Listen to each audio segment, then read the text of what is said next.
ঠান্ডা গায়ে কাটা দিচ্ছে। তো hello guys, welcome back to my channel Mabis creation. তো আজকে সকাল এখন বাজে ভোর 5টা, আর ভোর 5টার সময় সি বিচে এসছি যে যদি আজকে আমরা সানরাইজ দেখতে পারি, কারণ লাস্ট টাইম আমার মনে আছে যখন এসেছিলাম তখন আমরা সানরাইজ দেখতে পারিনি। আর গত দুদিনে তো একবারও সানরাইজ দেখতে আসা হয়নি, কারণ ঘুমের তো 12টা বেজে গেছিলো, পুরো সকালে উঠতেই পারছিলাম না। তো আজকে তো এই আশা নিয়ে এসেছি যে সানরাইজ দেখবো। আর সকালবেলা এসে এত হাওয়া দিচ্ছে সমুদ্রে যে আমার তো লিটারালি গায়ে গুজবাম্পস আসছে।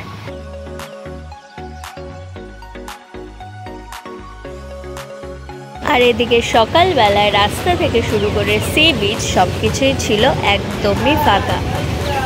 সত্যি কথা বলতে আমি সকাল বিকেল সন্ধে রাত্রি যখনই সমুদ্রের দিকে তাকাই তখনই সমুদ্রকে যেন আমার অপূর্ব সুন্দর লাগে। জানি না কেন, ছোটবেলা থেকেই সমুদ্রের প্রতি আমার টানটা যেন বরাবরই একটু বেশি। আর এদিকে একটা জায়গায় দেখছিলাম সবাই ভিড় করে একটা স্যান্ডওয়ার্ক দেখছে, যেখানে একজন ভাই যার নাম রাকেশ, সে এই দুর্গা মূর্তিটা নিজের হাতে তৈরি করেছিল। এর পাশাপাশি অন্যদিকে দেখি ভোরবেলায় এখানে বিভিন্ন রকমের সেলার শঙ্খ, ঝিনুক, মুক্ত, গামছা এসব কিছুই অন্যদিকে বিক্রি করতে শুরু করে দিয়েছেন। পাশাপাশি আরেক জায়গায় দেখলাম বসেছেন এই দাদা, যে কিনা হাজার রকমের কড়ি, ঝিনুক এটা সেটা নিয়ে বসেছেন। আর উনি দাবি করছেন যে এগুলো নাকি উনি সবেমাত্র সমুদ্র থেকে তুলে এনেছেন, আর তাই জন্য এগুলো কেনার জন্য লোকের ভিড়ও ছিল অনেক। এরপর অন্যদিকে চোখ যেতেই দেখি এখানে এই নৌকোটাকে এরা টেনে টেনে সি বিচে নিয়ে যাচ্ছেন এই বাঁশগুলোকে ঘুরিয়ে ঘুরিয়ে। সত্যি এই জিনিসটা আমি এর আগে কখনোই দেখিনি। একটা ভোরের বেলা বিচের সাইডে যে আমি এত বিভিন্ন ধরনের জিনিস দেখতে পাবো আমি কখনো আশাই করতে পারি না। এই দেখো এখানে আমি কি দেখলাম, গর্তের ভেতর কাঁকড়া। তোমরাও দেখলে এখানে অনেক ছোট ছোট সাদা কাঁকড়া আছে যারা এই গর্তগুলোর মধ্যে ঢুকে থাকে। তো আমি অনেকক্ষণ ধরে নোটিস করছিলাম যে ওটাকে এক্স্যাক্ট কাঁকড়া, কিন্তু সামনেও যেতে পারছিলাম না, তাই ফাইনালি তোমাদেরকে জুম করে দেখানোর চেষ্টা করলাম। তো চলো আর আগে যাওয়া যাক। আর এদিকে দেখো কত বড় একটা কাঁকড়া। আমাদেরকে ছোট বড় দুটো কাঁকড়া দেখালাম, যারা আমাদেরকে দেখে ভয়ের জন্য ভেতরে ঢুকে গেছে আর বেরোলোই না গর্ত থেকে। তো চলো ওদেরকে আর ডিস্টার্ব করবো না ওদের লাইফে, আমরা দেখে অন্য আর কি এক্সপ্লোর করা যায়। আর এদিকে আকাশ ফেটে হালকা রোদের আভা তো বেরিয়েছে, কিন্তু সূর্য মামাকে তো এখনো দেখতে পাচ্ছি না, তাই জন্য এখনো ওয়েট করে রয়েছে অক্লান্ত দৃষ্টিতে কখন এখান থেকে আমরা সানরাইজটা দেখতে পাবো। কিন্তু এখনো সানরাইজের কোনো নাম নেই। এখানে আমি মাকে বললাম একটা বল কিনে দিতে, আর মা একেবারেই না করে দিল। এখন বাজে সকাল 6টা। যখন আমরা 5টার সময় এসেছিলাম সব একেবারে ফাঁকা ছিল, হাতে গোনা কয়েকজন লোক ছিল। আর এখন দেখতে পাচ্ছ সানরাইজ দেখার জন্য একেবারে সি সাইডের লোকারণ্য হয়ে গেছে। আর এদিকে সমুদ্র থেকে এসে পড়েছে একটা নৌকা, যেটাকে এখন পাড়ে তোলার ব্যবস্থা করা হচ্ছে। বোধহয় এই নৌকাটায় কিছু মাছ এসছে, তো যদি মাছ এসে থাকে তো চলো তোমাদেরকে সেটা দেখাই। আর এখানে এসে তো দেখি লোকের ভিড় একেবারে তুঙ্গে, কিন্তু কিছুক্ষণ পরেই জানতে পারলাম এখানে মাছ আসেনি, কিন্তু এখানে ওরা জল থেকে কিছু কড়ি, ঝিনুক এসব তুলে এনেছে, যেটা দেখে আমার মনটা তো একটু খারাপই হয়ে গেল। তো এখানে নৌকো দেখে আমরা সবাই মিলে দৌড়ালাম নৌকোর পেছনে, যে বোধহয় তাতে অনেক মাছ এসছে, কিন্তু দেখলাম তাতে মাছ আসেনি। তাতে এসছে ঝিনুক, নজরকাঠি, এটা ওটা এগুলো সমুদ্রের যেগুলো ছোট ছোট জিনিস আছে সেইগুলো এসছে। আর সবাই বৃথাই তার পেছনে, বিভীষিকার পেছনে সবাই দৌড়ে গেছে।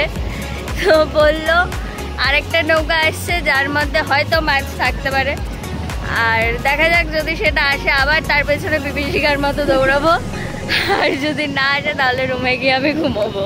আর এখানে সি সাইডের পাশেই আমরা দেখতে পেলাম একটা ঈগল পাখি, আর এই ঈগলটা কিন্তু সত্যি অসম্ভব ভালো ছিল, যখন সামনে দিয়ে যাচ্ছিল খুবই সুন্দর লাগছিল এটাকে দেখতে।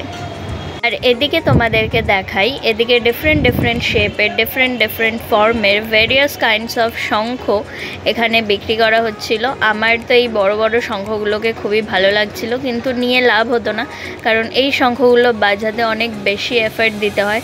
আর যদি বাড়িতে গিয়ে শঙ্খ নাই বাজে তাহলে সেই শঙ্খ নেওয়ার লাভ হয় না।